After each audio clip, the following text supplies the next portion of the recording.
remercier Reptile d'avoir bien voulu partager avec nous ses connaissances. Et puis, c'est parti, à toi. Merci Polo. Donc, bonjour à tous. Alors moi, je vais vous parler d'un dinosaure. Alors que peut-être certains d'entre vous connaissent ici, parce qu'il a eu son petit moment de célébrité. Donc c'est un dinosaure qui est assez particulier dans le sens où, quand on pense à des controverses en paléontologie, c'est certainement l'un des meilleurs exemples.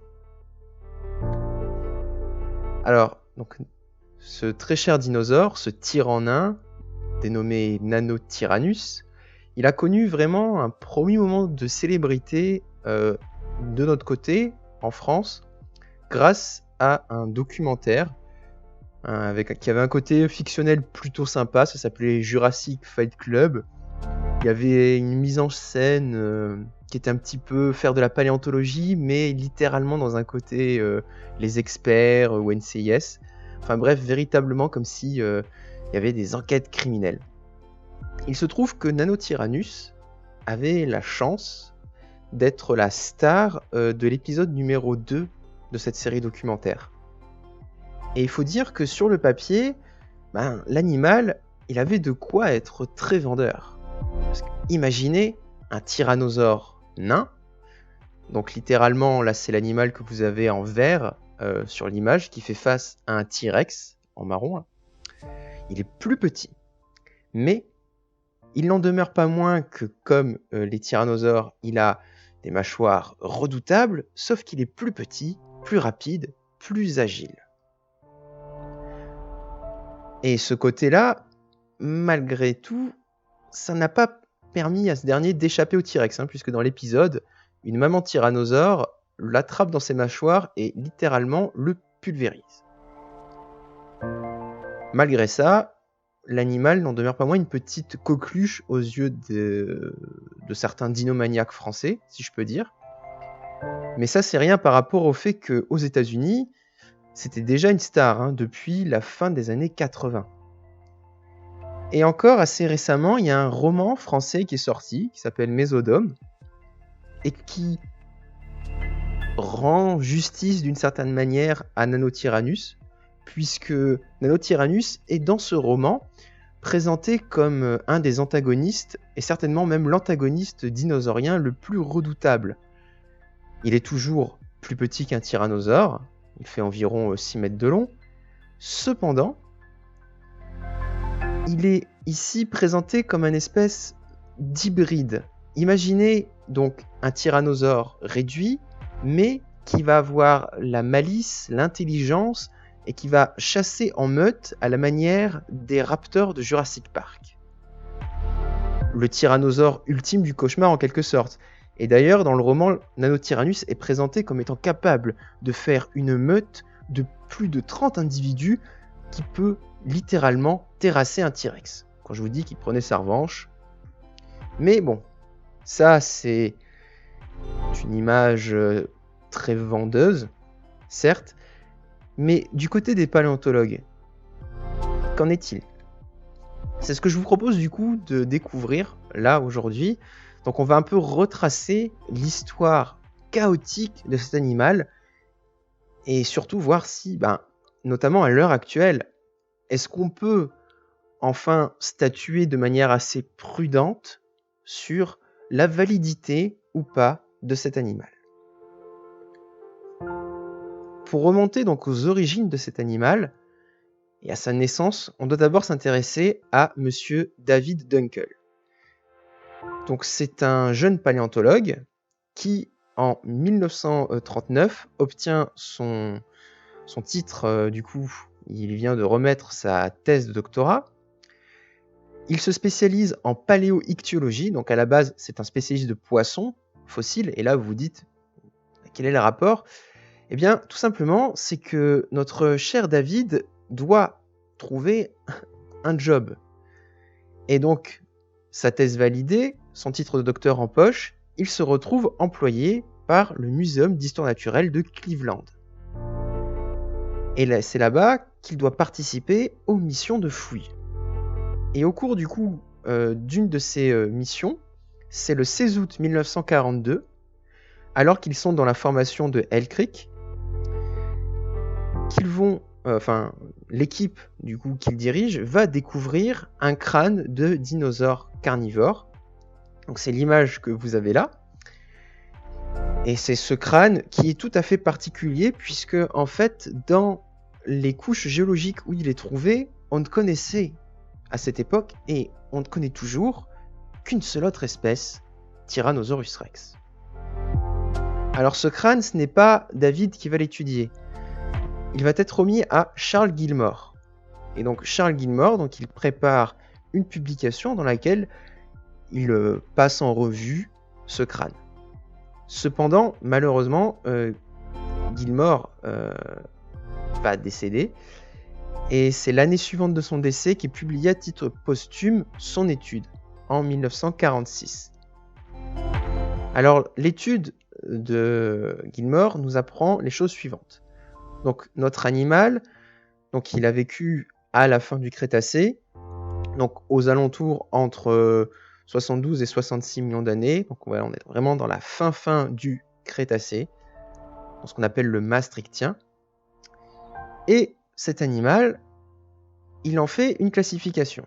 Alors, par rapport à la forme de ses dents, il le range dans la famille des Deinodontidae. Ensuite, lorsqu'il regarde la morphologie du crâne et des autres os, il se rend compte que ça a l'air d'être un animal adulte, puisqu'il observe plusieurs zones où les os présentent des sutures et des fusions. Et donc, lorsqu'il le compare avec d'autres spécimens connus, il l'attribue à un genre qui a déjà été décrit sur la base de plusieurs similitudes, c'est le genre Gorgosaurus, dont vous avez sur l'image de droite d'autres représentants. Ah oui, il y a un petit pointeur. Là. Donc ici, vous avez des Gorgosaurus. Et comme il n'y a aucun autre Gorgosaurus qui sont connus dans le Crétacé terminal, eh bien, il décide d'en faire une nouvelle espèce et il l'appelle du coup Lancensis. Donc le Lancensis parce qu'il vient de la formation de Lens. Alors je sais, j'ai parlé de Hell Creek tout à l'heure, mais ça c'est parce que au niveau géologique, il y a eu une révision et à l'époque de Gilmore et de Dunkel, certaines zones de Hell Creek s'appelaient formation de Lens. Maintenant, c'est toute la même formation. Donc voilà, c'est une nouvelle espèce selon lui de Gorgosaurus. Et c'est un animal qui par conséquent est totalement inédit puisqu'il serait le second plus grand carnivore après Tyrannosaurus rex dans ses horizons géologiques. Alors les Deinodontidae dont je vous ai parlé, ils vont avoir une histoire un peu tumultueuse. Les Deinodontidae, littéralement, ça veut dire tout simplement dents terribles. C'est un groupe qui a été formé sur la base de dents fragmentaires, dont certaines laissaient supposer une taille assez importante et surtout une robustesse plus marquée que celle d'autres dinosaures carnivores. Mais en 1970, c'est un paléontologue qui s'appelle Dale Russell qui va regarder ces fameuses dents de Deinodontidae et il va se dire qu'en fait, leur anatomie et se baser que sur ça pour faire une famille, c'est pas terrible. Du coup, il va invalider les Deinodontidae, le groupe tombe en désuétude et au profit de ça, il y a un autre groupe, une autre famille qui va venir remplacer tout ça. C'est les Tyrannosauridae, que je pense vous connaissez certainement, notamment par leur plus célèbre représentant, Tyrannosaurus rex. Voilà. Donc, dans notre cas, notre fameux crâne de Cleveland, notre Gorgosaurus lancensis, il va devenir un Tyrannosauridé à partir de maintenant. Cependant, Dale Russell ne s'arrête pas là, parce qu'il va rejeter un coup d'œil justement à ce crâne assez rapidement. Et bon, confirme en quelque sorte que c'est bien un Gorgosaurus. Cependant, lorsqu'il regarde les autres Gorgosaurus, il se dit que ce genre n'est pas très valide. Et du coup, il va placer en ce qu'on appelle en synonymie Gorgosaurus avec un autre genre, Albertosaurus. Notre crâne de Cleveland devient par conséquent Albertosaurus lancensis. Mais l'histoire est assez tumultueuse puisqu'en 1988, le paléontologue Robert Baker ainsi que ses collaborateurs, Michael Williams et Philip Curie, ils vont eux aussi réétudier le crâne et faire une nouvelle attribution taxonomique. Alors, lorsqu'ils le passent sous un peu toutes les coutures, ils décident tout simplement d'en faire un nouveau genre, donc c'est le genre Nanotyrannus, donc littéralement le tyran nain.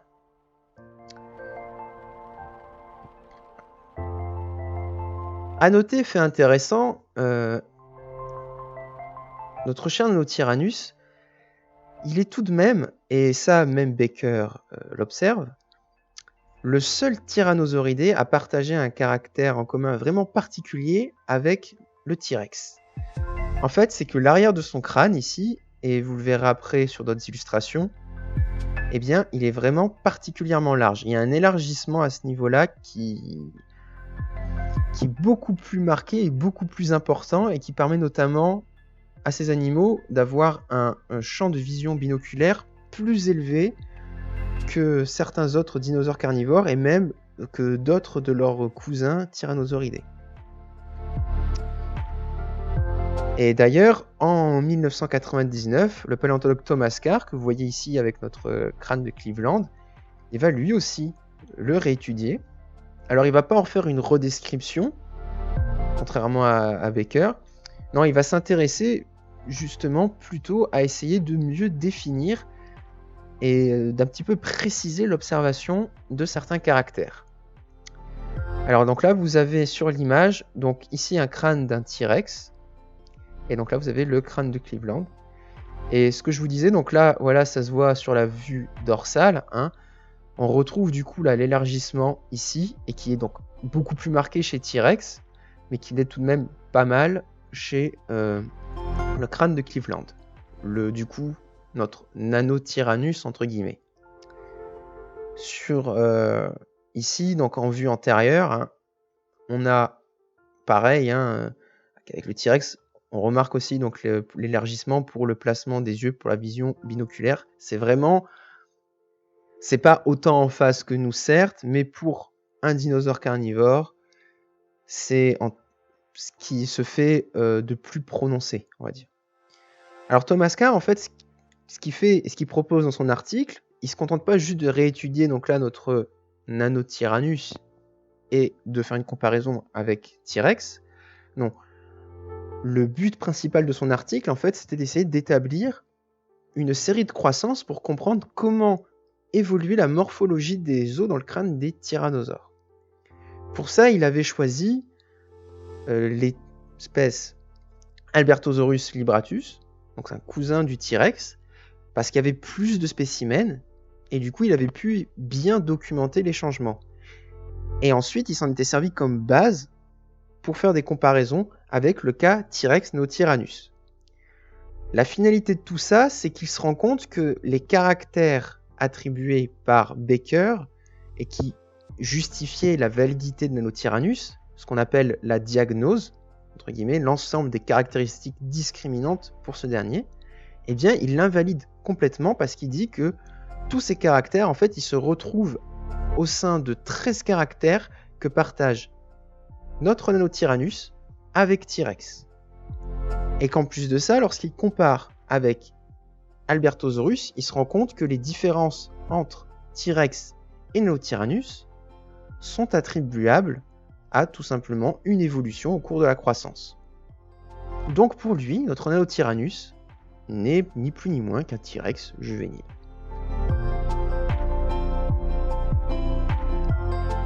Et c'est littéralement là le début où la controverse va être vraiment très marquée. Vous allez avoir un camp qui va voir un T-Rex juvénile là-dedans, et un autre camp qui lui va voir une espèce à part, totalement valide. Alors, ici vous avez Philippe Curie qui a participé du coup à la création de Nanotyrannus et qui, au début des années 2000, en 2003, il décide de refaire une description générale des crânes de tyrannosauridés connus. Il s'intéresse donc à notre Nanotyrannus, notre crâne de Cleveland. Il en déduit la chose suivante. D'après lui, Carr avait certes raison, mais en fait, les 13 caractères communs entre T-Rex et Nanotyrannus ne sont qu'une infime partie. En fait, il rallonge la liste de caractères communs entre T-Rex, Nanotyrannus, mais surtout d'autres tyrannosauridés. Au final, il dit que ce sont que des caractères ancestraux, hérités d'ancêtres communs, et qui sont communs donc à la majorité des tyrannosauridés. Ça pose cependant toujours le même problème, c'est que notre Nanotyrannus, il est adiagnostique. On ne sait toujours pas qu'est-ce qui le différencierait, qu'est-ce qui justifierait son existence par rapport aux autres tyrannosauridés. Alors Philippe Curie propose une piste, à défaut d'une diagnose. Il dit que puisque l'on a 15 dents sur le maxillaire de Nanotyrannus, donc le maxillaire c'est l'os qui est ici, là, qui a cette forme-là, là, qui occupe la majeure partie du crâne et de la mâchoire, alors que chez Tyrannosaurus Rex, on en a seulement 12. Et donc c'est cet écart qui, selon lui, ne devrait pas avoir lieu.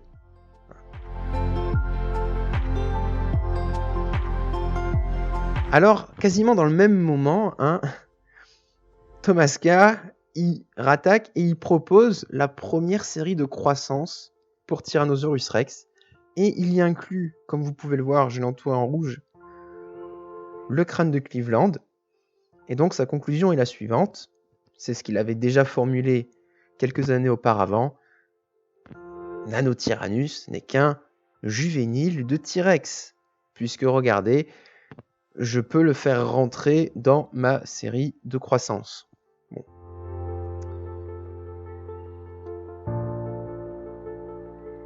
Alors le débat va tout de même évoluer et va prendre de l'ampleur avec un spécimen. Un spécimen qui devient vite central, c'est Jane. Donc là, vous avez ici une petite illustration qui vient en fait de la disposition des os tels qu'ils ont été retrouvés sur le terrain de ce qui était un jeune tyrannosauridé. Donc notre chère Jane, c'est en été 2002 que l'équipe du Burpee Museum dans l'Illinois, aux États-Unis, il découvre donc ces restes fossiles agencés de la manière suivante. D'ailleurs, vous avez les petits pointillés qui vous indiquent les différents paquets de plâtre qu'ils ont fait pour dégager le spécimen du terrain avant de le ramener au musée pour le dégager. Et ce qui a rapidement intéressé les gens, c'est que lorsqu'on reconstitue un peu l'animal, ceux qui supportent Nanotyrannus, ils se sont dit, au niveau de son crâne, on trouve plusieurs caractéristiques qu'on retrouve chez le crâne de Cleveland. Sauf que là, ce qui est super cool, c'est qu'en plus, on a des parties du reste du squelette. Donc là, vous avez Jane telle qu'elle est exposée du coup au Burpee Museum. Si jamais vous avez la chance d'aller là-bas quand on pourra y retourner, vous pourrez donc admirer. C'est vraiment un très beau spécimen qui a été très bien conservé. Alors là, évidemment, pour l'exposition, il vous montre un animal qui est 100% complet, mais dans les faits, Jane n'est pas complète à 100%. Ça n'en reste pas moins des spécimens de tyrannosaures les plus complets qui existent. Alors vraiment, du coup, la question demeure, Jane, qui es-tu ? Parce que en termes de taille pure, c'est vrai qu'il y a un fossé entre elle et d'autres spécimens qu'on connaît. Donc là, notamment en rouge, vous avez Sue, qui est le T-Rex le plus célèbre de la planète, et littéralement l'un des plus grands, puisqu'elle fait quasiment 13 mètres de long. Alors que Jane, elle est autour de 6 mètres de long, un peu plus haute qu'un homme seulement. Bon, petit gabarit, mais impressionnant tout de même, hein. Elle avait de très belles dents. Alors la question de l'attribution de Jane, c'est Monsieur Peter Larson qui va surtout en fait discuter de ça. Donc Peter Larson, il travaille pour le Black Hills Institute. Alors, c'est un institut qui est très important dans le monde des dinosaures, dans le sens où il participe à de nombreuses fouilles, mais également à la restauration et à la curation de nombreux spécimens. Ça, c'est très bien. Le seul revers de la médaille, c'est que c'est une entreprise privée et qui fait des reproductions qu'elle vend au musée des fossiles. Ça, c'est très bien, mais qui, à côté de ça, étant privée et faisant ce qu'elle veut, elle n'hésite pas non plus à revendre les originaux. Et ce sont donc aussi des acteurs majeurs du commerce de fossiles. Récemment, vous avez vu, ou certainement entendu parler d'un T-Rex qui a été vendu plus de 30 millions de dollars. Ben voilà, c'est le Black Hills Institute qui était propriétaire de cet animal. Donc là, c'est juste pour dégrossir un peu le portrait, mais non, bref. N'empêche que donc Peter Larson a décidé d'expliquer pourquoi, selon lui, Jane était en quelque sorte la pierre de Rosette qui prouve de manière non ambiguë la validité de Nanotyrannus, l'Encinsis. Alors je ne vais pas vous faire en détail tous les caractères et tous les arguments de son papier, on va en regarder quelques-uns, on va en discuter notamment avec d'autres publications. Alors, le premier point que j'ai choisi d'évoquer avec vous, c'est le bassin, parce qu'effectivement, Jane, elle a un bassin qui est superbe et complet, on a tous les os. Et il y a notamment une fusion au niveau du bassin, donc c'est une fusion partielle que vous avez ici. Une fusion qu'on est censé retrouver, normalement, qui est donc très présente chez les T-Rex adultes. Or, d'après lui, si on retrouve cette fusion chez Jane, c'est que c'est un animal qui est mature, ou du moins qui a atteint un certain niveau de maturité, certainement un jeune adulte. Mais en aucun cas, cela n'est une preuve que c'est un animal juvénile. Ce qui met du coup du plomb dans l'aile pour ceux qui pensent que les Nanotyrannus seraient de jeunes T-Rex. Cependant, Peter Larson n'a pas cité par exemple le cas de Raptorex. Raptorex, c'est un tyrannosauridé juvénile et qui présente lui aussi cette fusion. La fusion pubienne que vous avez là. Donc, est-ce que c'est vraiment un élément solide de maturité alors qu'on sait que d'autres animaux juvéniles peuvent la présenter ? La question se pose. C'est également la même chose lorsque il parle ici d'un crochet au niveau de l'ilion. Or, il dit que ce crochet, on le retrouve chez Jane, du coup on le retrouve chez Nanotyrannus, mais on ne le retrouve pas chez Tyrannosaurus Rex. Alors effectivement, dans l'exemple qu'il donne dans sa publication, on ne le retrouve pas. Par contre, si on va voir dans d'autres publications et qu'on regarde d'autres spécimens, comme par exemple, justement, ça c'est le bassin de Sue, notre plus célèbre des T-Rex. Alors, le crochet est présent, alors certes, il n'est pas autant bien préservé que chez Jane, mais il faut savoir que justement, et chez de nombreux spécimens de T-Rex, il se trouve que c'est une zone qui est rarement bien préservée chez les adultes.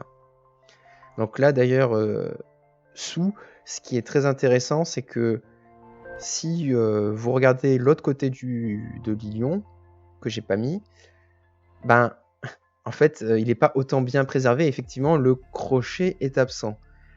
Et donc là, on touche à un autre problème qu'on retrouve assez souvent en paléontologie, c'est la qualité de préservation de certains os qui fait qu'on ne peut pas retrouver par moment un caractère. Mais bon, au final, c'est pas parce qu'un caractère n'est pas retrouvé qu'on doit forcément conclure à sa présence ou à son absence. Malheureusement, voilà, un des dilemmes de la paléontologie. Néanmoins, ce crochet, c'est pas un élément qui a l'air probant non plus.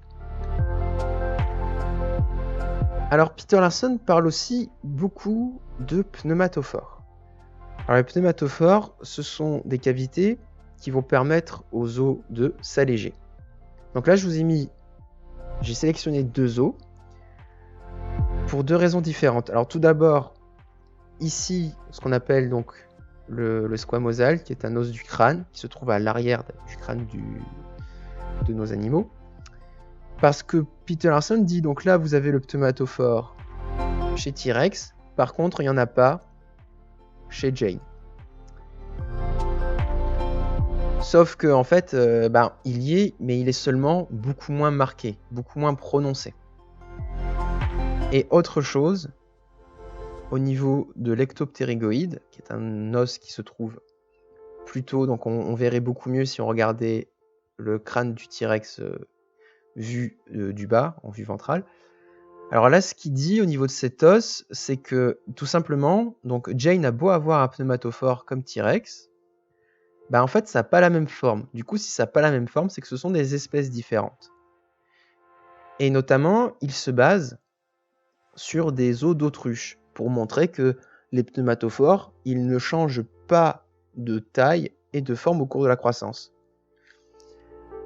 Alors ce qui est assez rigolo, parce que donc justement là vous avez des côtes d'autruche. C'est voilà, j'ai pris donc un des exemples qu'il a figuré. Donc là vous avez un pneumatophore chez le juvénile autruche qui est circulaire, alors qu'il est beaucoup plus étiré et allongé chez l'adulte. Comme quoi, au cours de la croissance, il peut y avoir des modifications de forme. Et là, on n'est que sur une côte d'autruche. Alors, quid d'un T-Rex qui, quand même, a une modification crânienne assez importante, puisque, pour rappel, les os s'élargissent beaucoup plus et le crâne de l'adulte est vraiment très robuste.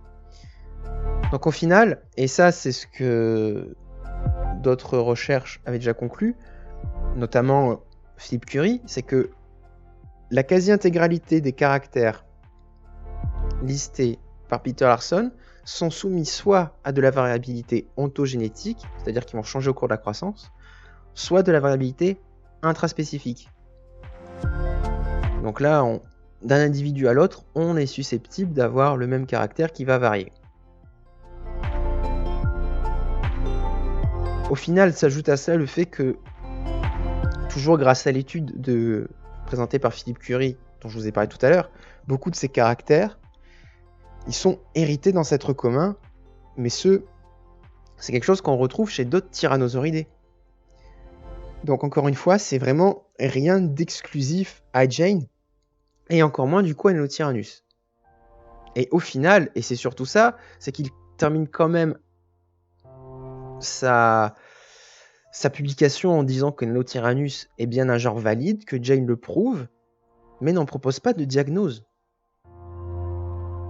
Donc, littéralement, là, en taxonomiquement parlant, en termes de règles, il est différent, mais véritablement, quelles sont donc ces différences ?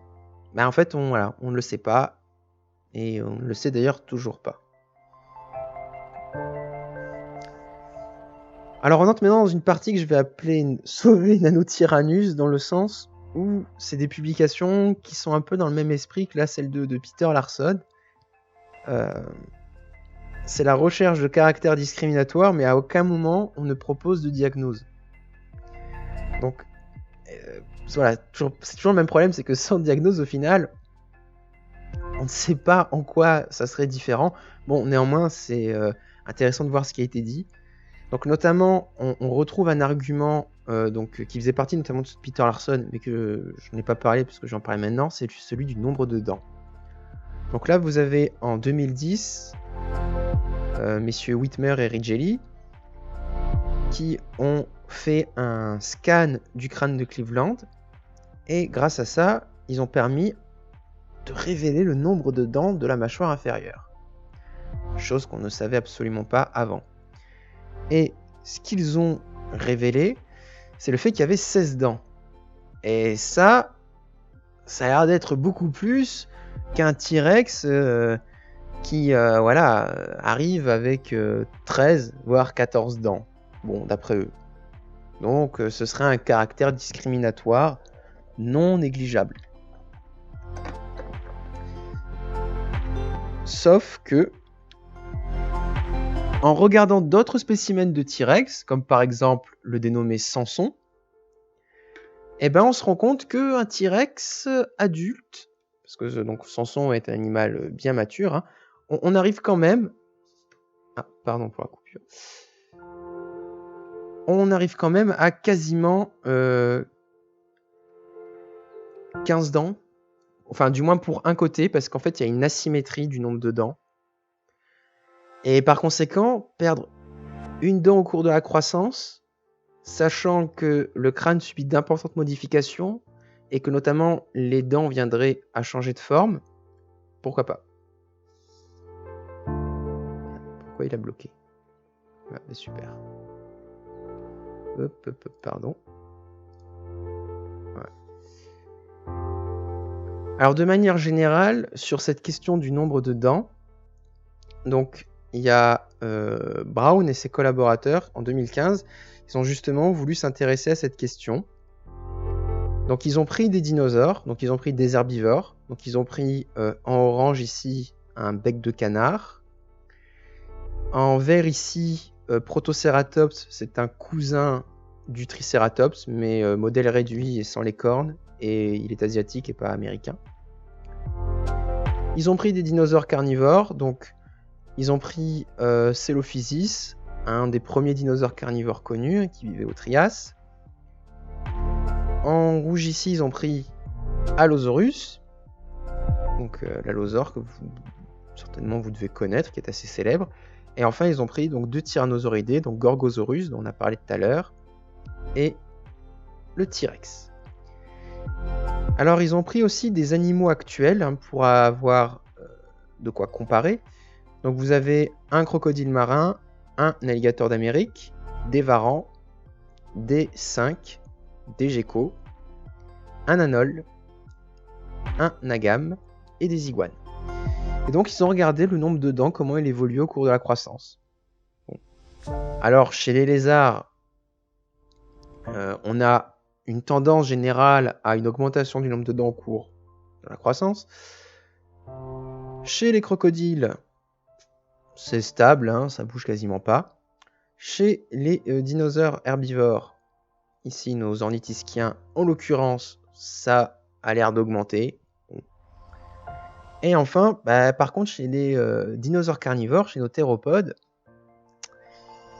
c'est pas pareil. Alors, bon, on a un allosaure qui possiblement peut subir une très légère réduction. On a un gorgosaure pour qui ça ne change pas. Et par contre, alors, T-Rex, ça chute brutalement. Alors ça chute brutalement parce que justement, dans l'article, et ils le disent, ils ont pris le parti de considérer Nanotyrannus comme un T-Rex juvénile. Néanmoins, ils ont décidé de rester prudents. Parce que bon, l'animal est-il vraiment valide? On ne sait pas. Mais néanmoins, de cette vision assez générale de l'évolution du nombre de dents chez les reptiles, ils en viennent à une conclusion qui est la suivante, c'est que pour eux, le nombre de dents seul, c'est pas un caractère qui est suffisamment puissant pour pouvoir vous permettre de faire la différence entre des espèces. En revanche, si le nombre de dents est combiné à d'autres caractères, là, il peut potentiellement être vu comme un facteur permettant la distinction. Et ils mettent aussi particulièrement l'accent sur le fait que les jeux de données fossiles sont assez pauvres en individus. De ce fait, il y a une variabilité intraspécifique dont on parlait tout à l'heure, qui est un facteur non négligeable et qui influe potentiellement les résultats pour les dinosaures de cette étude. Donc, prudence est de mise, et il vaut mieux du coup si on se réfère à ce que j'ai dit tout à l'heure sur Curie, ben, nombre de dents tout seul, c'est pas ça qui va nous aider à déterminer si on est vraiment en présence ou pas d'un animal différent. Vient ensuite un autre atout, le cerveau. Bon, alors là, c'est pas vraiment le cerveau en tant que tel, hein, c'est l'endocaste, c'est du coup un scanner qui a été fait à partir du coup de crânes de dinosaures, et on va reconstituer l'espace dans lequel venait se loger le cerveau du vivant de l'animal. Donc là, vous avez 3 endocastes de T-Rex. Ici, vous avez un gorgosaure, et donc là, notre Nanotyrannus. Alors, notre Nanotyrannus, il a l'air bien différent quand même du T-Rex, hein, et c'est d'ailleurs ce que notent les auteurs. Globalement, dans sa morphologie, il est loin d'être autant allongé. Et plusieurs nerfs, notamment, vont être moins développés que chez T-Rex. Alors, le Nanotyrannus ici qui a été utilisé, c'est notre fameux crâne de Cleveland, hein, c'est le même depuis tout à l'heure de toute façon. Bon. Pour eux, leur conclusion, de toute manière, c'est que c'est pas avec ça qu'on va pouvoir trancher. Cependant, d'autres études ont été faites a posteriori, et du côté de l'alligator notamment, et des crocodiliens de manière générale. C'est des études qui se sont intéressées justement à la forme et à l'évolution du cerveau au cours de la croissance. Et il y a une évolution qui est assez spectaculaire, puisque plutôt court, ramassé au début, les cerveaux vont s'allonger, s'étirer petit à petit. Et donc, par conséquent, là, cette différence entre le crâne de Cleveland et les autres T-Rex, elle pourrait potentiellement s'expliquer, elle aussi, par l'ontogénie. Alors, ça malheureusement, ça n'a pas encore été re-regardé, mais par du coup principe d'actualisme, sur la question des cerveaux, c'est ce qu'on peut dire.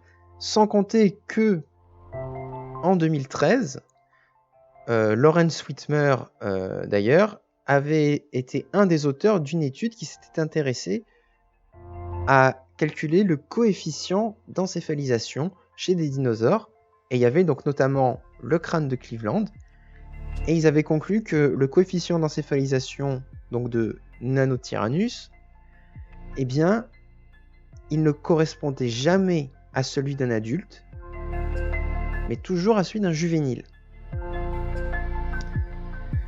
Bon, de là à conclure que c'est vraiment sûr et certain, il n'y a qu'un pas à franchir, mais est-ce qu'on est en droit de le franchir? Peut-être pas. Néanmoins, il y a plusieurs éléments intéressants qui semblent suggérer le fait que notre crâne de Cleveland appartient à un juvénile et que ces différences seraient bien dues au fait qu'il soit un jeune individu encore en cours de croissance. Vient ensuite alors là une étude complètement différente qui s'intéresse pour le coup aux pattes. Donc c'est Pearson et Curie, donc toujours Philippe Curie que vous avez vu tout à l'heure. Donc lui ce qu'il a fait, c'est qu'il a pris des mesures. Donc il a mesuré donc le fémur et le reste de la jambe. Et il a voulu estimer du coup la cursorialité, donc il a voulu faire un indice pour s'intéresser aux capacités motrices des jambes. Alors, ça ne veut pas dire qu'il ne cherchait pas forcément à calculer la vélocité ou quoi que ce soit. Néanmoins, c'était juste un indice qui traduit plutôt le rapport de proportion justement entre la partie supérieure de la jambe et la partie inférieure. Et un des points de leur étude clé, c'est le fait de faire ces mesures chez Nanotyrannus, donc en incluant notamment Jane. Donc vous avez en vert T-Rex, Et là, vous avez des petits paquets faits avec d'autres espèces de dinosaures, dont on retrouve d'ailleurs en gris ici Allosaurus. Alors, en conclusion, ce qu'ils veulent démontrer avec ce graphique, c'est que, par exemple, si on prend en rouge Gorgosaurus, on a les adultes en fait qui vont avoir le score le plus élevé, et on va avoir les juvéniles avec le score le plus faible. Et la différence entre les adultes et les juvéniles, la différence de score, ils prennent ça comme on va dire standard pour les tyrannosauridés. Et lorsqu'ils comparent la différence entre T-Rex et Nanotyrannus, ils en viennent à la conclusion que c'est beaucoup trop élevé et que Nanotyrannus est donc une espèce à part qui devait avoir une écologie complètement différente. Voilà.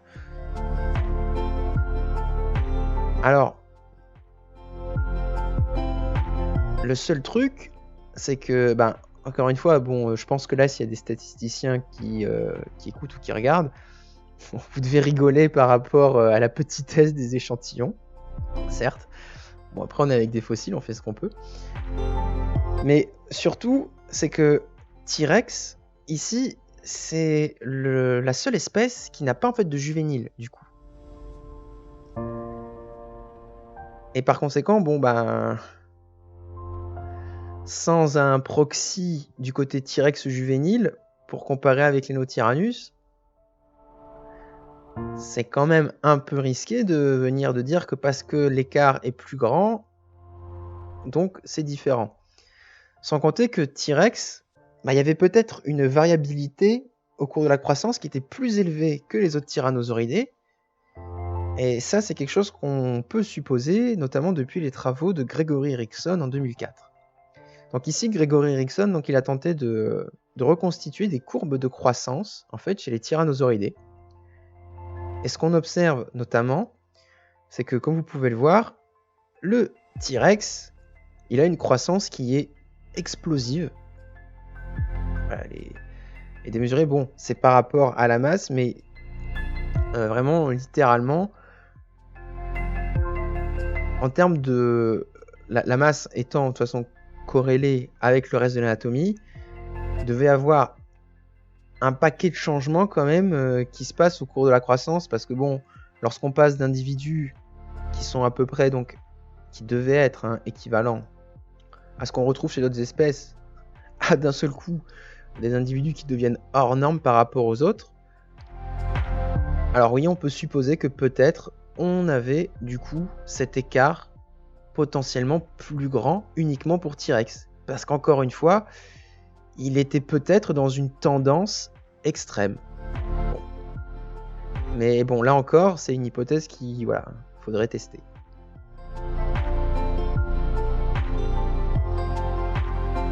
La même année, alors cette fois-ci, c'est sur un caractère crânien, donc c'est messieurs Schmerge et Rothschild, ils vont s'intéresser à ce qu'on appelle la rainure dentaire. Alors la rainure dentaire, c'est en fait au niveau de la mâchoire inférieure. Donc là, vous avez une espèce de trait, là, ici, là, qui est montré par les flèches noires. Donc ce creux, lorsque ce creux est présent, pour eux, il serait marqueur d'un caractère qui aurait un rôle discriminant. Alors, on aurait là un pouvoir systématique. Si ça c'est présent chez une espèce et pas chez une autre, je suis en mesure de dire que les deux sont différents. Du coup, ce qu'il montre, c'est que c'est présent chez Jane, notamment, qu'il considère comme un Nanotyrannus. C'est absent chez des T-Rex adultes et des T-Rex qui sont plus jeunes, comme avec ce reste. Donc, Nanotyrannus est bien différent. Voilà. Alors, ce à quoi la même année, et ça c'est assez rigolo, et dans la même année, dans le même journal, ils se sont pris une réponse. Cette réponse, c'est Steven Broutsaté, et je viens de voir que j'ai mal écrit, Donc, et ses collaborateurs, ils ont décidé tout simplement en fait, de faire une révision justement de ce critère, de ce caractère, rainure dentaire. Et le final de leur révision, c'est de dire que, en fait, elle est présente chez T-Rex et chez d'autres tyrannosauridés, et même chez d'autres dinosaures carnivores que Rothschild et Smerge considèrent absents. Et également, ce qu'ils se rendent compte, c'est que en étudiant plusieurs individus de plusieurs espèces, eh bien, la rainure dentaire, au cours de la croissance, elle est altérée. Donc, encore une fois, on se retrouve avec un caractère qui présente des hauts taux de variabilité, et donc, assez dangereux finalement d'utiliser ça pour faire une espèce. Enfin, ou pour considérer ne serait-ce qu'une espèce est différente d'une autre. Cependant, encore la même année, Smerge et Rothschild font une réponse à Broutsaté et ses collaborateurs. Alors, ce qui est intéressant, c'est que là, ici en B, ils ont utilisé un spécimen qui n'est plus accessible pour la science, qu'on appelle Baby Bob, et parce qu'il appartient à présent à un collectionneur privé. Voilà. Donc, n'étant pas public, impossibilité de le publier, malheureusement. Et au-dessus, c'est un autre spécimen qui est attribué à un T-Rex juvénile. Donc en gros, l'idée c'est que ces deux animaux sont considérés comme des T-Rex juvéniles, et c'est de dire, vous voyez, il n'y a pas de rainure dentaire. Alors il y a un truc qui est assez curieux quand même, parce qu'au final, dans leur contre-réponse à Broutsaté, à aucun moment ils n'ont émis de contre-argument à ce que Broutsaté et ses collaborateurs lui ont dit, à savoir que le caractère était variable ontogénétiquement et potentiellement aussi individuellement, selon certains spécimens. Mais en plus de ça, il y a un autre critère de variabilité, c'est celui de la variabilité taphonomique. C'est-à-dire que, pour faire simple, le caractère ne va pas forcément bien se préserver au cours des processus de fossilisation et d'enfouissement. Et un truc qui est assez marrant du coup, c'est que si on prend le crâne de Jane, donc ici j'ai grisé toute une partie pour faire comme si il n'existait pas. Si on s'intéresse à une partie homologue à ce spécimen, donc il y a environ à peu près, il y a 6 ou 7 dents. Donc j'ai pris à peu près 6 ou 7 dents chez Jane. Et si on regarde la rainure, alors on voit des petits trous, petits foramen. Mais il n'y a pas vraiment, la rainure n'est pas autant marquée que dans la partie postérieure ici. Donc si de Jane on n'avait eu que ce fragment, en fait, on aurait conclu, suivant la méthodologie de Smerge et Rothschild, que n'ayant pas de rainure dentaire, c'est pas un Nanotyrannus. Donc bon, voilà. Encore une fois, de toute façon, c'est toujours pareil. On essaie de chercher, de montrer un caractère qui serait différent d'eux, et juste un, et il n'y a toujours pas de diagnose pour récapituler en fait l'ensemble, malheureusement. Vient ensuite 2020. Alors à 2020, j'ai envie de dire, ça a été une année assez rocambolesque et déterminante pour Nanotyrannus, parce qu'il y a enfin des hypothèses qui ont pu être testées de manière forte, notamment tout ce qui relève de la maturité. Et on va commencer par la maturité de Jane. Donc Jane, voici son fémur. Il a été tranché. Et on a regardé la coupe en lame mince au microscope. Donc là, vous avez la coupe de Jane. Ça, c'est la coupe d'un alligator. Alors plus précisément, donc là, on est sur la périphérie, la zone externe de l'os. Donc là, vous avez donc là ici en fait, donc là vous avez l'os, et si, alors j'aurais dû peut-être rajouter une flèche, mais si on va vers le bas, donc vers la barre d'échelle, donc on se dirige vers le centre de l'os, le centre du fémur. Alors, ce qu'on observe, si on compare avec un alligator d'Amérique, c'est qu'ici, on a une zone, c'est ce qu'on appelle un système fondamental externe, qu'on abrège en EFS. C'est une structure que l'on retrouve dans les os qui marquent un arrêt de la croissance, en fait. Alors de la croissance en périphérie.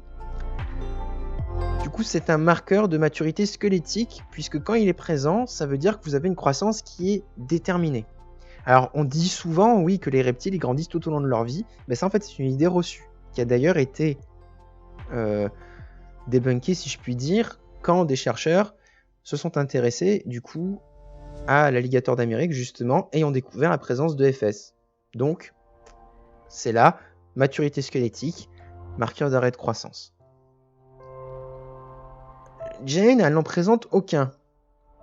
Voilà. On a ici un os qui est très vascularisé, il y a plusieurs canaux, alors que les EFS, ben justement, ce dépôt de la mine, il est très peu vascularisé. Donc, sans EFS chez Jane, il est conclu que du point de vue de l'histologie osseuse, Jane est un animal immature. D'une manière plus générale, en se référant aux définitions des stades de croissance qui ont été établies par David Hone et ses collaborateurs en 2004, Jane, ayant peu d'os fusionnés sur l'ensemble de son squelette et présentant des évidences d'immaturité du point de vue histologique, de manière plus générale, Jane est immature. Donc voilà, Jane elle est immature vraiment histologie osseuse plus immature de manière générale.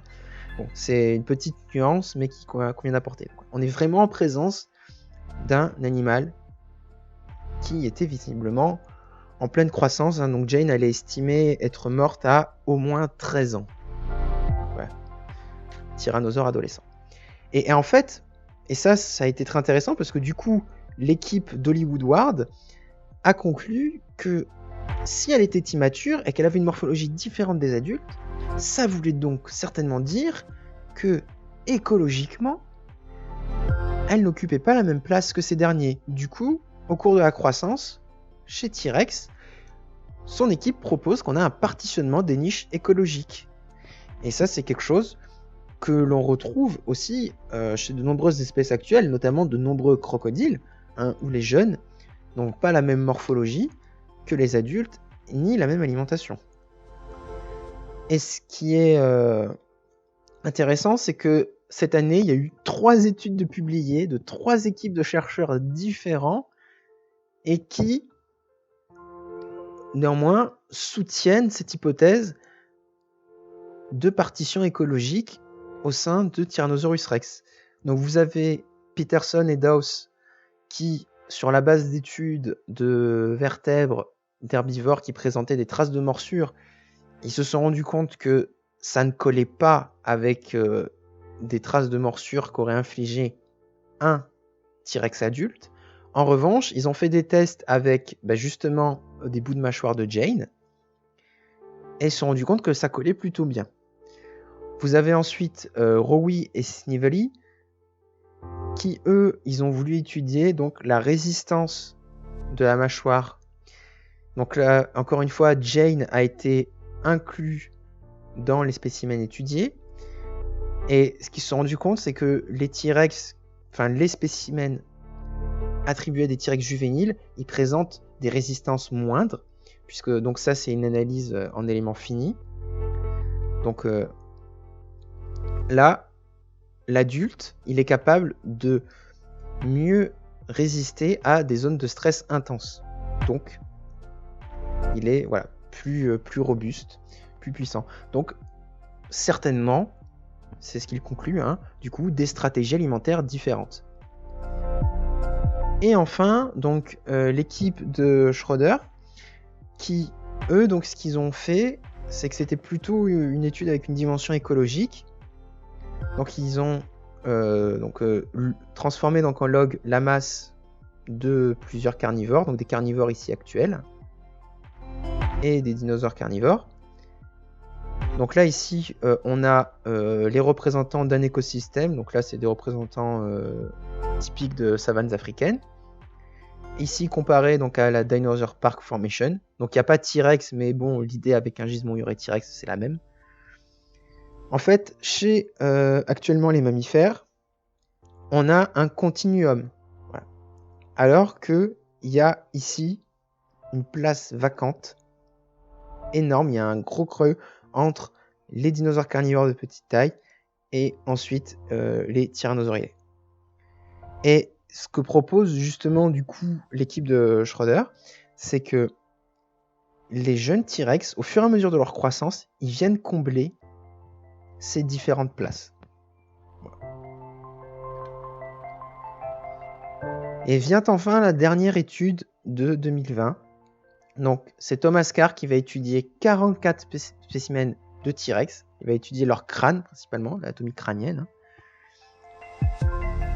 Et notamment, donc, il va inclure le crâne de Cleveland et Jane, encore une fois. Et là, c'est 44 spécimens, donc il n'y a jamais eu autant de T-Rex analysés dans une même étude, ou néanmoins de spécimens attribués à des T-Rex dans la même étude. Eh bien, il propose justement d'en discuter l'attribution. Et ce grâce à la technique de l'ontogramme. Alors l'ontogramme, en gros, c'est faire produire un arbre de parenté. Et selon les résultats, eh bien, on va pouvoir conclure plein de choses. Dans le cas A, où on a un beau peigne et où on a une séparation, on a d'un côté ce qu'on a attribué au Tyrannus qui serait là, et du reste on aurait les T-Rex. Là on est dans une situation où du coup les individus les plus jeunes, parce qu'ils sont les plus basaux dans cet arbre, eh bien là, donc voilà, Nanotyrannus est un juvénile de T-Rex. T-Rex est l'adulte parce qu'il est dans les branches supérieures de l'arbre. Vient ensuite la situation B qui est en fait exactement la même chose, sauf que comme il y a une bifurcation plus ou moins terminale dans l'arbre, ça indiquerait qu'il y aurait un dimorphisme sexuel de prégenre chez T-Rex. Ça nous dirait pas quel dimorphisme, ça c'est aux chercheurs de trancher, de justifier pourquoi, mais bon, ça indiquerait qu'il est présent. Il y aurait cette troisième situation où, en fait, bon, vous voyez, il y aurait d'intercaler tout simplement des spécimens de T-Rex avec nos spécimens de Nanotyrannus. Dans ce cas-là, cet intercalement, il soutiendrait le fait qu'ils sont de la même espèce, mais que ce qu'on appelait T-Rex, ça ne représenterait pas forcément tous les adultes, et ce qu'on appelait Nanotyrannus, ça ne représenterait pas forcément tous les juvéniles.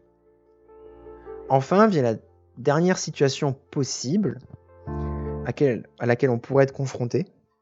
La situation, ce serait qu'on aurait en fait une bifurcation, cette fois-ci à la base de l'arbre. Par conséquent, Nanotyrannus et T-Rex seraient bien deux espèces différentes. Donc maintenant, il reste à voir les résultats. Alors, les résultats sont les suivants. On a un arbre qui représente un peigne, comme dans la situation A. D'ailleurs, nos deux Nanotyrannus entre guillemets, Cleveland et Jane, ils sont là. Et vous voyez, donc voilà, ils sont dans des positions plus basales que d'autres T-Rex, et il n'y a pas d'autres T-Rex au milieu. Donc ça a l'air de bien supposer que nos animaux sont des juvéniles. D'ailleurs, Thomas Carr ne s'est pas arrêté là, puisqu'il a ensuite voulu tester autre chose. Il a récupéré la courbe de croissance faite par Gregory Erickson, et il a tenté de voir, par rapport à l'âge et à peu près qu'il pouvait attribuer par rapport au stade qu'il avait fait sur son ontogramme, il a donc tenté de faire caler ces stades sur les âges et de voir comment ça pouvait matcher. Et en fait, au final, lorsqu'il dispatche un peu le tout, alors au niveau des adultes, il y a un gros paquet là en haut. Par contre, après, il y a pas de, il n'y a pas eu d'incohérence. Voilà, enfin. Il n'y a pas eu de. Voilà, ça a matché, il n'y a pas eu de. Comment dire ? En fait, le problème, c'est que j'ai pas un exemple où malheureusement ça n'aurait pas marché pour montrer. Mais par exemple, voilà, les stades sont restés. Ces stades sont restés bien ordonnés et bien répartis en fait le long de la courbe. grosso modo, et on s'est pas retrouvé avec des incohérences du type, par exemple, ici, Jane se serait trouvée plus groupée en fait avec des adultes et aurait eu un écart beaucoup plus important, etc. Bon, j'espère que là je me suis fait comprendre sur cette partie, sur cette partie-là. Voilà. La grosse difficulté, c'est que justement, j'ai pas un exemple où ça ne marche pas. Donc je vais en profiter du coup pour conclure avec ça, puisque du coup, au niveau de l'anatomie crânienne, de l'histologie osseuse, il a l'air d'être plus parcimonieux de considérer le genre Nanotyrannus, et donc l'espèce Nanotyrannus lancensis, comme un juvénile de Tyrannosaurus rex. Mais néanmoins, faut rester prudent. Parce qu'en paléontologie, on n'est jamais à l'abri d'une nouvelle étude d'un spécimen qui remettrait tout en question. Enfin, c'est de la science de manière générale, hein. On n'est pas tranché, on n'est pas figé dans le temps, on évolue au fur et à mesure. Et donc voici par exemple un spécimen qui a été surnommé Bloody Mary. Donc de son vrai nom, c'est le dinosaure combattant du Montana. C'est un des tyrannosaures les plus complets qu'on connaisse. Donc là, vous avez que le bloc avec le tyrannosaure, mais il faut savoir que dans le bloc d'origine, il y avait un cousin du Triceratops, un cératopsien qui était avec, et qui, pareil, magnifiquement conservé, peut-être quasiment complet. Un fossile vraiment superbe. Ce fossile, en fin d'année dernière, a été acquis, heureusement, par un musée. Il est donc dans des collections publiques. Il va donc pouvoir être étudié et publié par les paléontologues. Mais déjà, de ce qui a déjà été communiqué par des chercheurs qui ont pu le voir, son crâne, bon alors là il n'est pas encore bien dégagé, mais c'est en cours, et donc des chercheurs qui l'ont vu, son crâne est vraiment très proche de celui de Cleveland. Donc là c'est un petit peu comme si on avait eu le squelette du crâne de Cleveland, et par conséquent, ce spécimen, bon, il va relancer encore une fois ce débat, cette controverse, mais il va pouvoir apporter de nouvelles réponses. Donc là, on va enfin avoir de nouveaux éléments qui nous diront si Nanotyrannus, oui, doit être destitué, c'est bien T-Rex juvénile, ou au contraire, en fait, si, ça a l'air de plutôt bien marcher comme une espèce à part. Même si, encore une fois, pour l'instant, il est plus parcimonieux de considérer que Nanotyrannus n'est qu'un T-Rex juvénile. Voilà, sur ce, je vous remercie de votre attention. Merci à toi, c'était super. Comment tu veux qu'on fasse ? Est-ce que tu veux lire les questions toi-même ou tu veux que je te les lise ? Voilà, vu que je suis en grand écran, si jamais il faut que je revienne sur des slides, je voudrais bien que tu me les lises. Ok, pas de souci. Alors,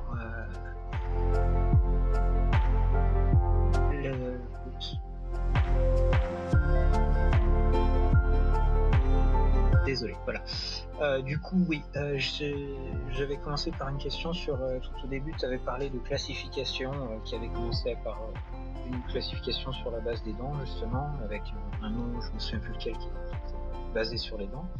Et tu as commencé à parler de tyrannosioïdés.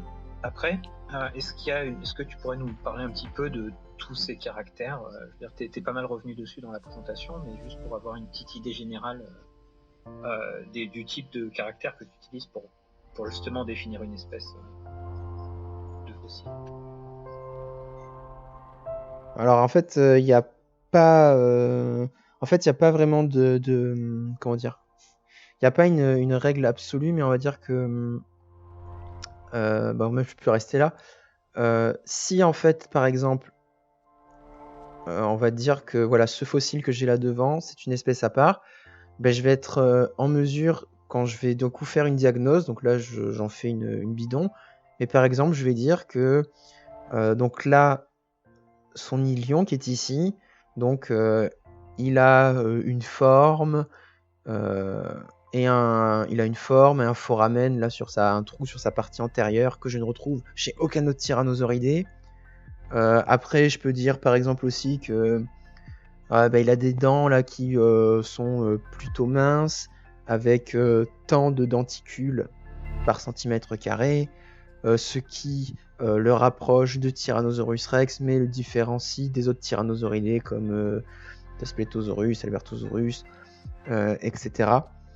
Enfin, du coup, voilà.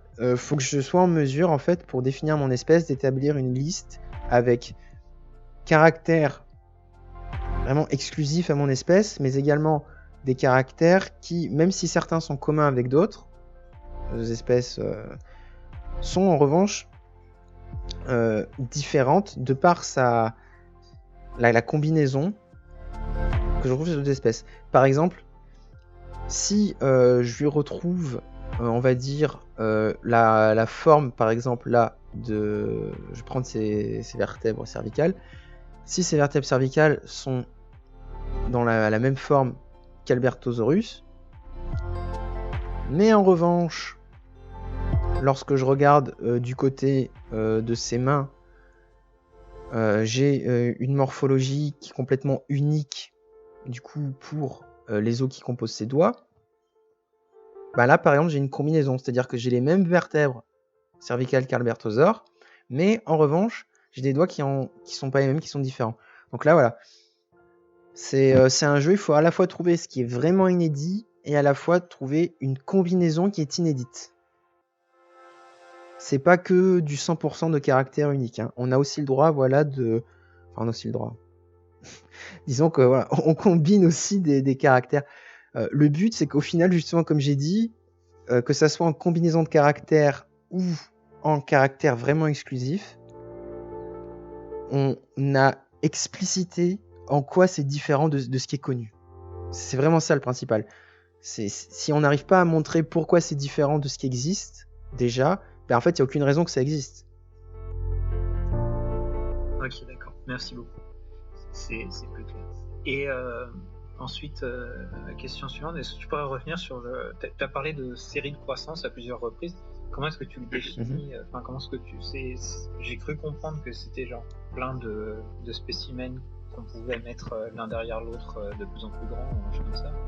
Mais est-ce que tu pourrais bien définir le terme? Je sais pas bien.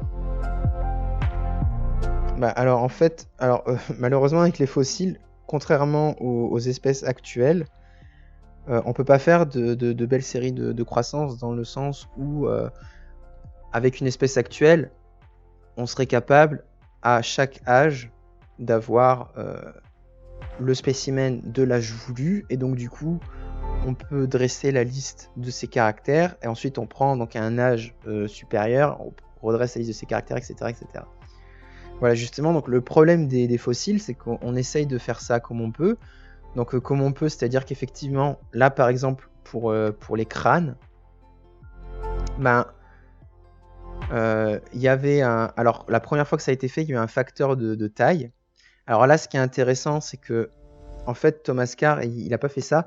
Justement, ce qu'il a fait, c'est qu'il a choisi, du coup, il a fait un tableau, où il a fait en fait une liste de caractères.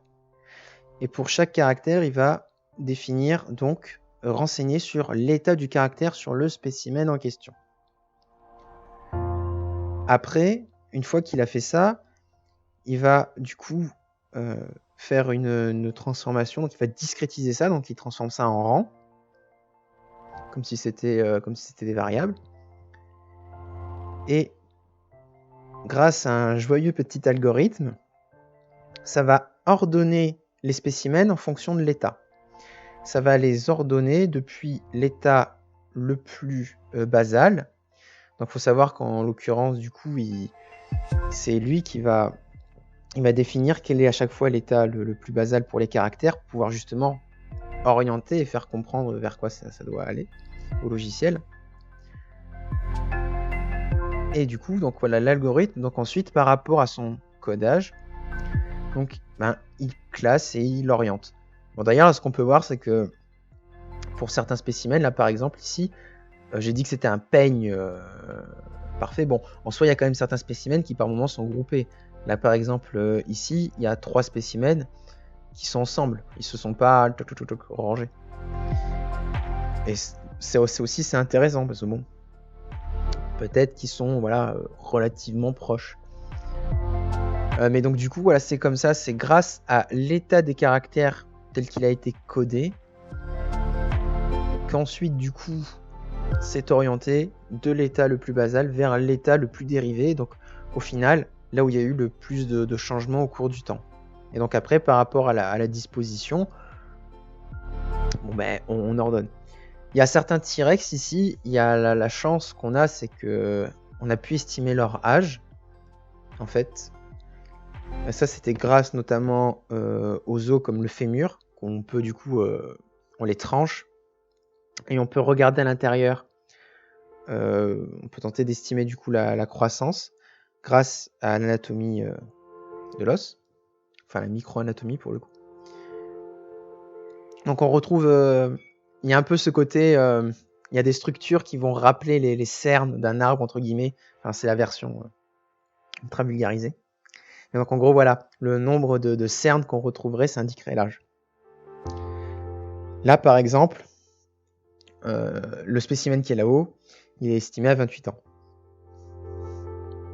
Donc bon, lui par exemple, on sait qu'il est mature, et ce qui est aussi intéressant, c'est que du coup, ben, je m'attends pas, en théorie, voilà, il devrait pas se retrouver en bas. D'ailleurs, bon, il s'est pas retrouvé en bas. Ça prouve bien que lorsque dans le tableau il a été défini l'état de base des caractères, ça, voilà, ça a plutôt été, ça a été plutôt bon, quoi.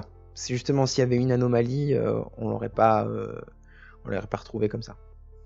Et juste avant de reprendre les autres questions, tant qu'on est sur cette image-là, est-ce que tu pourrais nous donner une petite explication de comment comment est-ce que ça... J'ai un peu de mal à voir comment est-ce que on peut... Qu'est-ce qui aurait fait que, par exemple, la région verte aurait fait une branche au lieu de s'aligner complètement avec le reste? Est-ce que tu as moyen de nous expliquer rapidement comment est-ce que ça se fait que ce soit... Non, mais celle-là ou une autre, je veux dire, comment est-ce qu'une branche se constitue dans ce type d'arbre? Est-ce que c'est pas trop dépendant du réglage? Comment est-ce que ça... Alors, ça peut effectivement être dépendant du codage. Ça, c'est malheureusement c'est le problème en fait qu'on a avec toute construction de relations de parenté. Comme j'ai dit, ça vient d'une matrice, et donc du coup, ben, si on complète mal ce tableau, on fausse tout. Donc c'est malheureusement... Bon, après, la pire, je veux dire, voilà, le système de revue par les pairs est notamment aussi là pour permettre de voir s'il n'y a pas eu un problème à ce niveau-là. Mais alors, quelque chose qui aurait pu se passer, par exemple, donc, si je reprends ce que tu m'as dit, donc tous les vers, oui, en soi, ça aurait pu être possible, peut-être qu'ils s'agglutinent. Ça aurait indiqué en fait tout simplement qu'ils auraient eu justement une liste de caractères, donc voilà, un nombre n de caractères qu'ils auraient partagé entre eux, et rien qu'entre eux, et du coup, ces caractères-là les auraient agglomérés en fait, de la même manière que par exemple les trois là ont été agglomérés. Ok, d'accord. Et du coup, si tous les nanotyrannus avaient été agglomérés ensemble, ça aurait été un bon indicateur que ça forme une branche et pas que et que du coup, ça aurait été une espèce à part, entre guillemets. Voilà, en fait, c'est ça. Si ça avait été des nanotyrannus, en fait, donc là, les deux qui ont la flèche rouge, donc déjà, ils auraient fallu qu'ils soient du coup agglomérés, par exemple, comme les deux là, que ça fasse petite bifurcation là. Et en plus, il aurait fallu que ça soit vraiment vers la base de l'arbre. Parce que justement, comme j'avais dit juste avant, plus ça arrive là au niveau de la base, moins ils ont de choses en commun avec le reste en fait. Et c'est justement ça en fait, le truc, c'est que là, bon au final, déjà ils sont pas spécialement ils sont pas plus proches entre eux qu'ils ne le sont des autres. Parce que par exemple là, donc Jane ici, en fait, là donc elle arrive au nœud numéro 5, ça veut dire qu'elle est plus proche morphologiquement de tout ce qui vient après que des spécimens qui sont avant. Du coup, par exemple, au final, elle est plus proche morphologiquement de ce T-Rex adulte que du crâne de Cleveland. Ok, je vois. Merci beaucoup, c'est clair. Du coup, question suivante, c'est posée par Ivy. est-ce que c'est commun d'avoir un nombre inférieur de dents chez l'adulte que chez le juvénile, comme c'est fait ici? Bah alors là, après, de ce côté-là en littérature, je ne suis pas du tout un expert, parce que c'est une question que, voilà, on va dire que je l'ai pas trop rencontré. Pour moi, la seule fois où j'ai vraiment lu la question du nombre de dents, de toute façon, c'est avec Brown. Et bah, visiblement, j'ai envie de dire que, voilà, à part pour les espèces actuelles,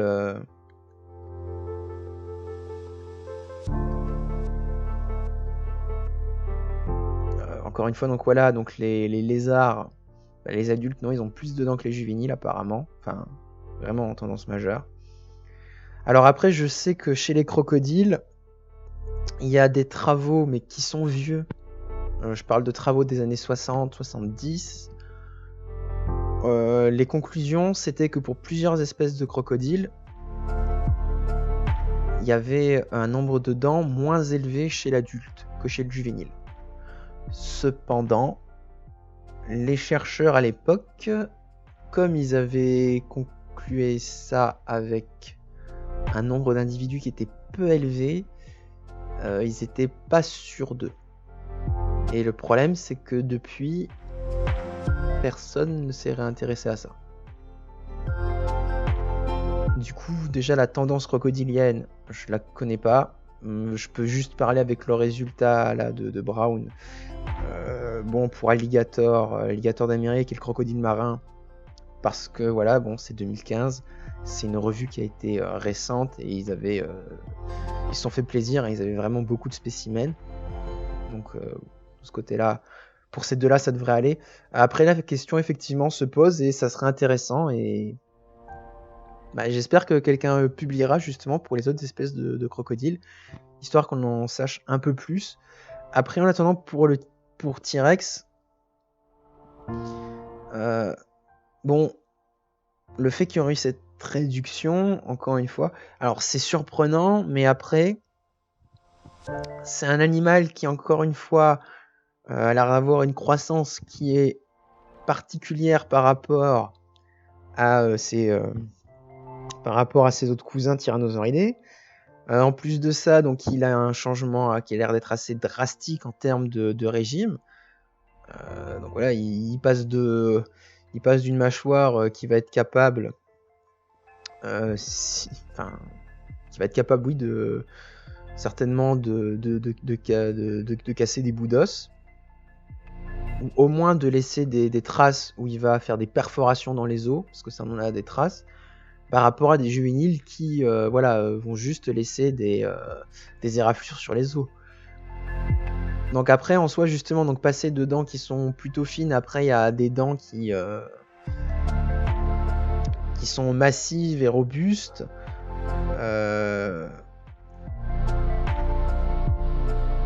J'ai envie de peut-être, mais voilà, c'est une hypothèse qu'il faudrait tester, ça malheureusement. Bon, on est dans de la science qui est en train de se faire, j'ai envie de dire, et là, il n'y a pas vraiment, malheureusement, de réponse là-dessus. Mais pourquoi pas? Après tout, enfin... Ouais, je vois. Du coup, merci encore. Encore de Ivy. Combien est-ce qu'on a eu de spécimens au total qui ont été attribués ou attribuables à Nanotyrannus? On a mentionné 2 dans la dernière étude, mais au total, il y en a eu. Alors, au total, donc, en plus de Jane et du crâne de Cleveland, ils sont normalement 3, dont notamment... donc, il y a... Alors, dans cette étude-là, ils ont référé donc un spécimen dont j'ai pas mis la photographie, parce que alors il est tout simplement introuvable. J'ai essayé de le retrouver, mais visiblement il est parti en collection privée lui aussi. Bon, c'est un fragment qui est vraiment pas beau. Et encore une fois, ils l'ont attribué à Nanotyrannus, juste parce que bon, présence de rainures dentaires. Bon, qui encore une fois, voilà, attention tout de même. Et après, le dernier Nanotyrannus pour l'instant, et ben voilà, c'est donc lui, donc dans son ancien nom du coup. Bloody Mary, voilà, comme le cocktail, ça me revient. Donc voilà. Au final, ils n'ont pas été plus de 5 spécimens tentés d'avoir été référés à Notyrannus. Au pire, j'en oublie qu'un par contre, mais il y en a vraiment, ça se compte sur les doigts de la main. Ah ouais, c'est chaud. C'est dur de bosser avec ça. Du coup, question de Corbeau Fripon. Pourrait-on avoir des précisions sur le coefficient d'encéphalisation adulte versus juvénile? Alors, le coefficient d'encéphalisation... Alors ça, du coup, donc... Alors, ce qu'ils ont passé, donc, c'est que d'abord, ils ont... Alors malheureusement, j'ai pas prévu de slide là-dessus, parce que j'ai pas forcément prévu de développer ça. Mais alors, donc en gros, l'idée, c'est qu'ils ont regardé ça chez des reptiles non aviens et chez des oiseaux. Donc dans les reptiles non aviens, donc ils ont pris notamment surtout donc, des crocodiles, parce que bon, encore une fois, c'est des cousins proches des dinosaures. Ils ont pris des oiseaux parce que ce sont du coup des dinosaures actuels. Et donc l'idée, c'est un ratio du coup sur la masse de l'animal. Bon, masse qui va se retrouver estimée chez nos fossiles, avec malheureusement tous les écarts et les incertitudes possibles. Et du coup, notre masse, pour le coup, du cerveau, qui là, encore une fois, est estimée. Ah, est-ce que je peux peut-être... Ah, mais peut-être, mais la publication... Je crois que je l'ai... Attends... Ouais. Ça, c'est Becker. Ah, voilà. Elle est là-dedans. Hop.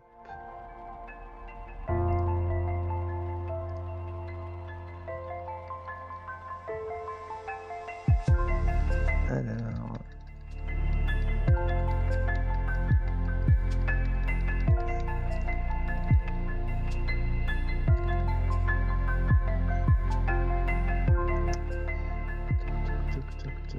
Le petit cerveau, s'il vous plaît. Ça, c'est les empreintes de passe. Ah, voilà. Donc voilà, donc là, en fait...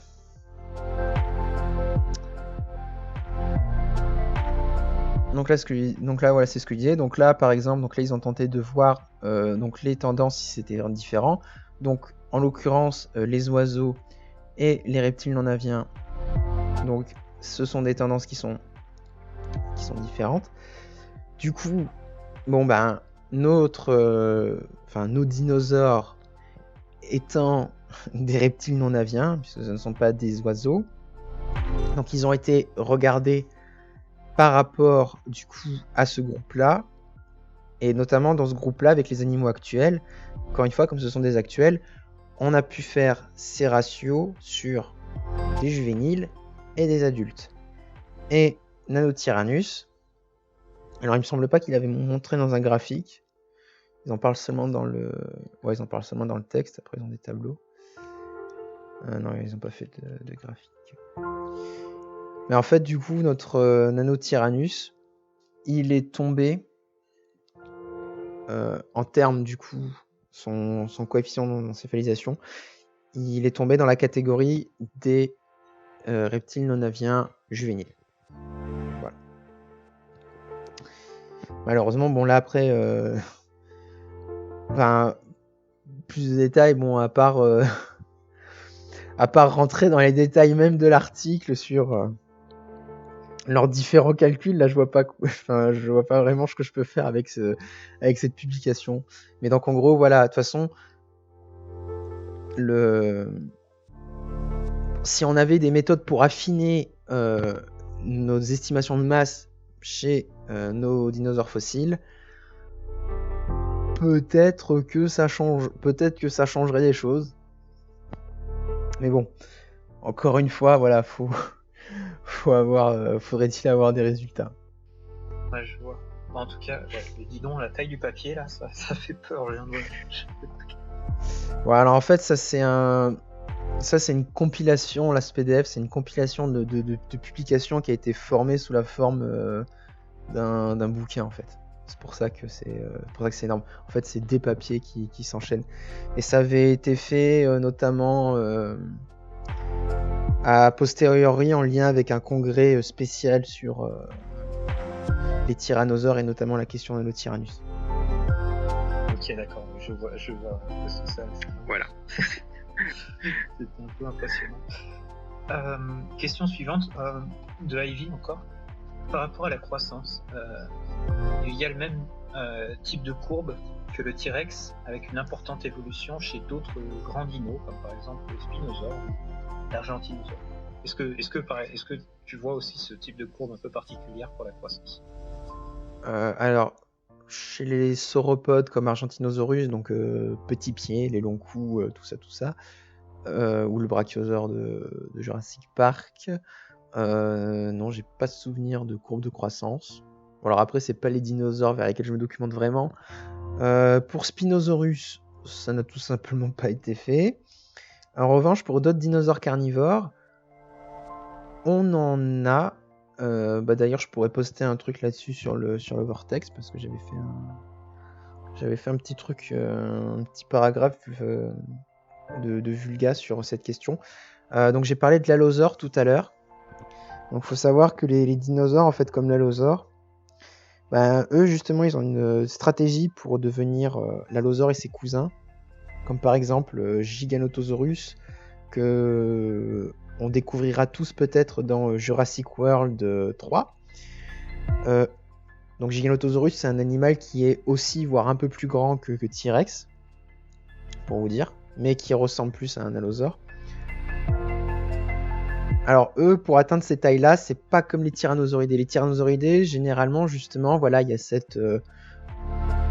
petit pic de croissance, un peu comme par exemple, on nous enchaîne chez l'être humain, voilà, à l'adolescence, hop, tu vas commencer à plus grandir.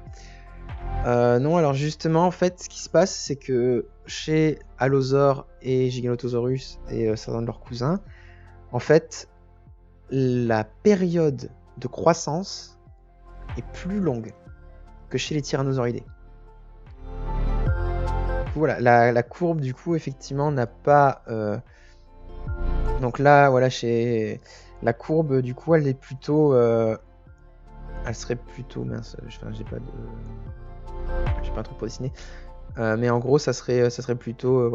ça s'élève, hop, et en fait, quand ça atteint son plateau, ça reste assez longtemps, en fait, sur un plateau. Donc je grandis pas plus. En fait, voilà, le T-Rex, c'est je grandis rapidement sur un temps court.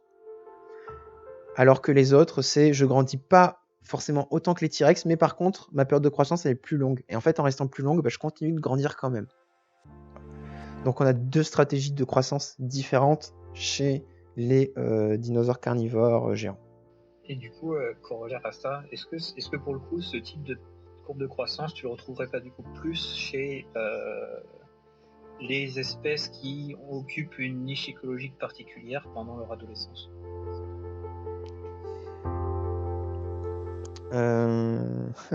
Ça, c'est une excellente question. Alors là, j'en sais rien du tout parce que...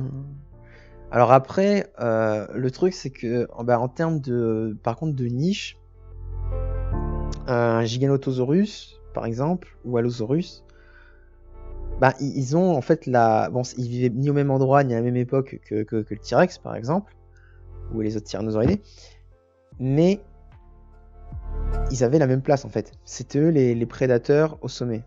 C'était eux qui étaient à l'apex. Donc, alors après, le truc, c'est qu'il faudrait que je relise le papier de Schroeder.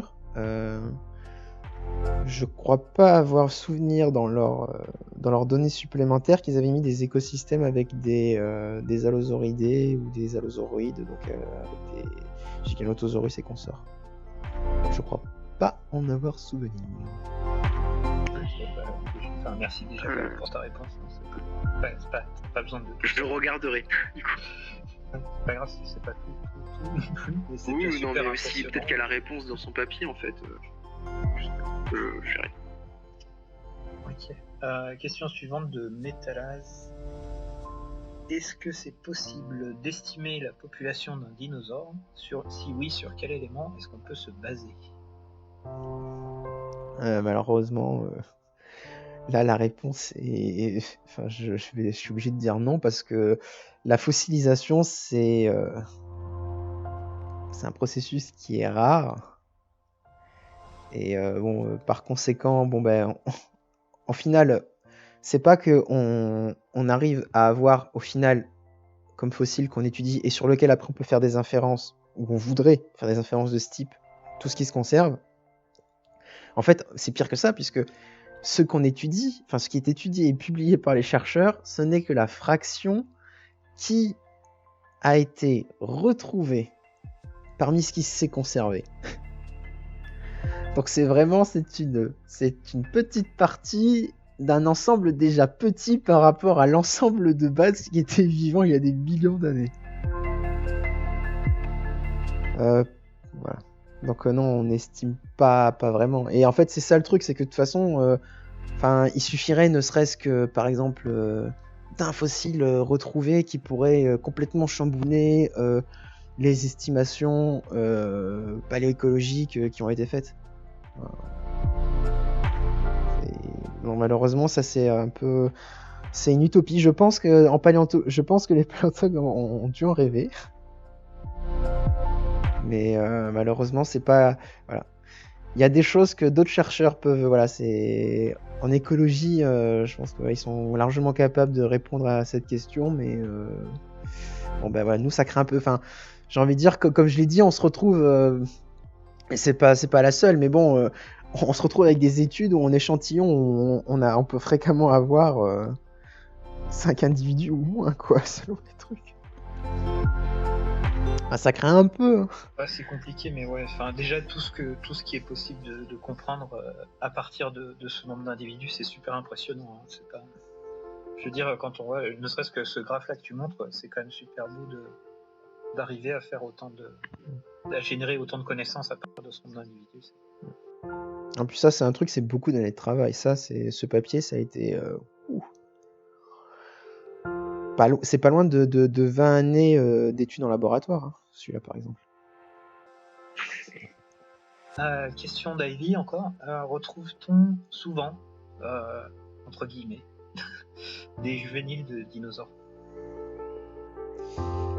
Alors, en fait, peut-être que oui. En fait, le truc, c'est que pendant le fait de se rendre compte de la présence de dinosaures juvéniles, c'est une prise en conscience assez récente des paléontologues.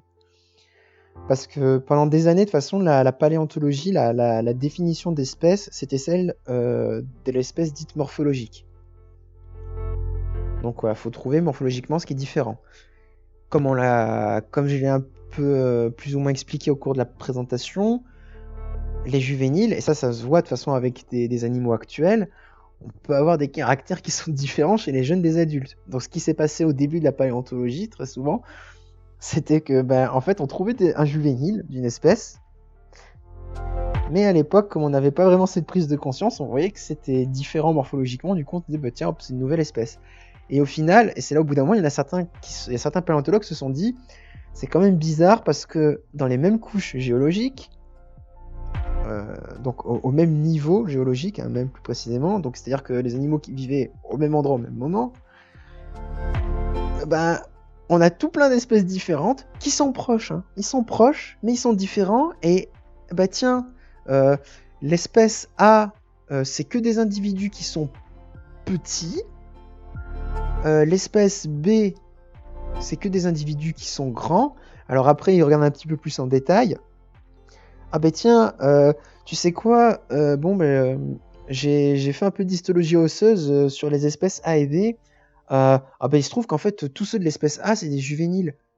Et tous ceux de l'espèce B, c'est marrant parce que eux, ils sont tous matures, ils ont tous l'air d'être plutôt adultes. Ils ont été trouvés au même endroit et ils sont plutôt proches. Mais en fait, est-ce que l'espèce A, finalement, ce serait pas des juvéniles de l'espèce B? Enfin, voilà, Et ça, vraiment, dans l'histoire des sciences de la paléontologie, c'est vraiment quelque chose qu'on va avoir dans la seconde moitié et fin du XXe siècle. Ok, d'accord. Eh ben dis donc. Donc on a fait le tour des questions à l'écrit. S'il y a d'autres questions à poser, n'hésitez pas à vous démute et prendre la parole. C'est le moment.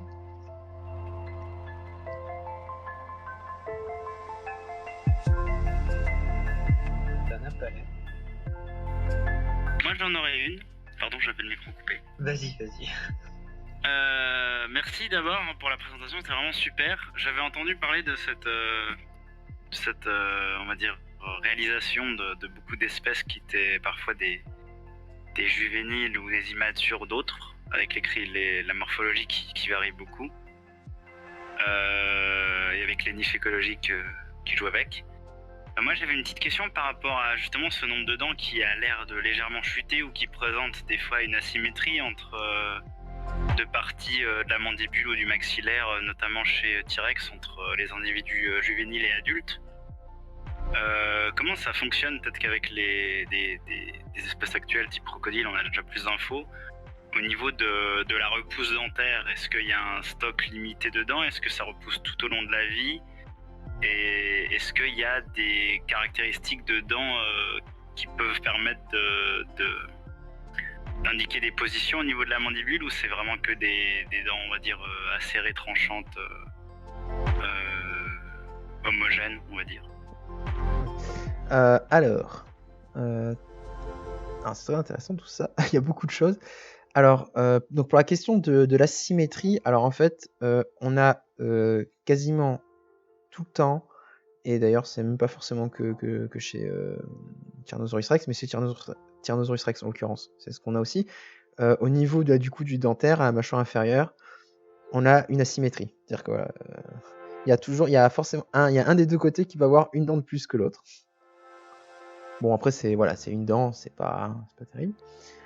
Alors après, non, donc le fait que les dents soient toutes similaires, donc de ce qu'on appellerait de l'homodontie, donc chez T-Rex en l'occurrence, et que ce soit chez des adultes ou des juvéniles, non, on a une caractéristique qui est plutôt de l'hétérodontie.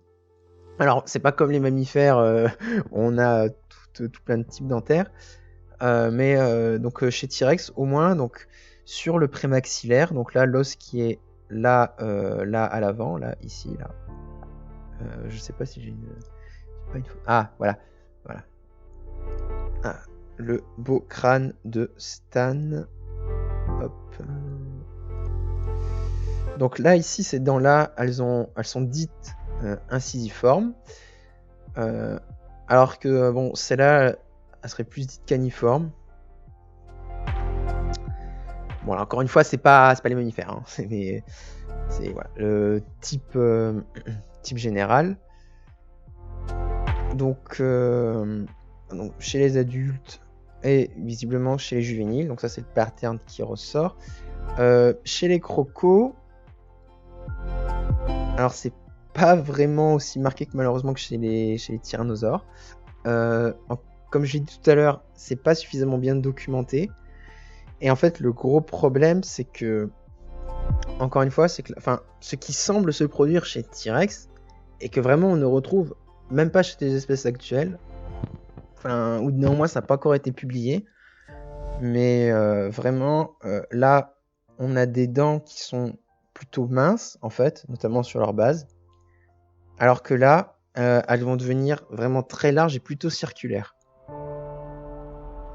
Et donc, d'après notamment, donc, c'est ce que Thomas Carr fait partie des chercheurs en fait qui supposent que c'est ce changement de morphologie accompagné aussi du changement en fait de la morphologie tout simplement de l'os de la mâchoire, puisque au final là, le maxillaire il est plutôt étendu et fin, alors que là le maxillaire il devient beaucoup plus compact, il perd cette forme longue et fine là hop, il gagne notamment en hauteur.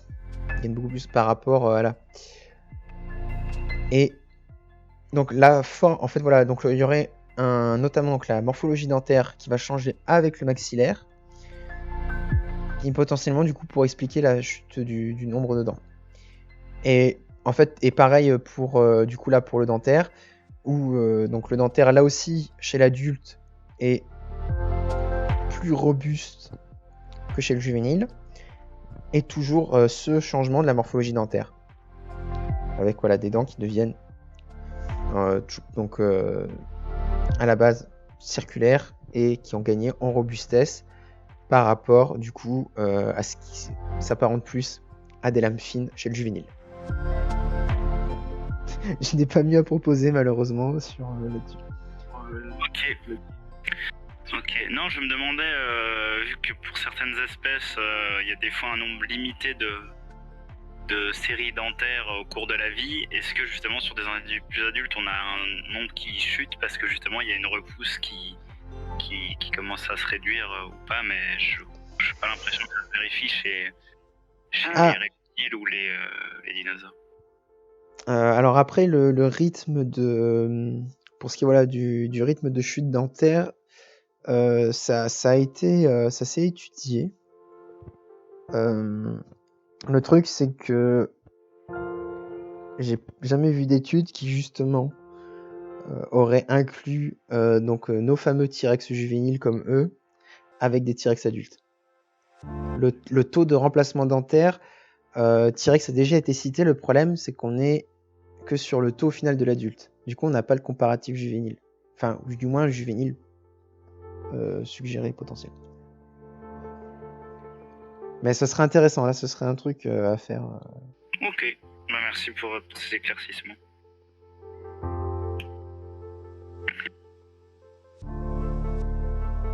Ou allez-y, hein, s'il y a d'autres gens, d'autres questions.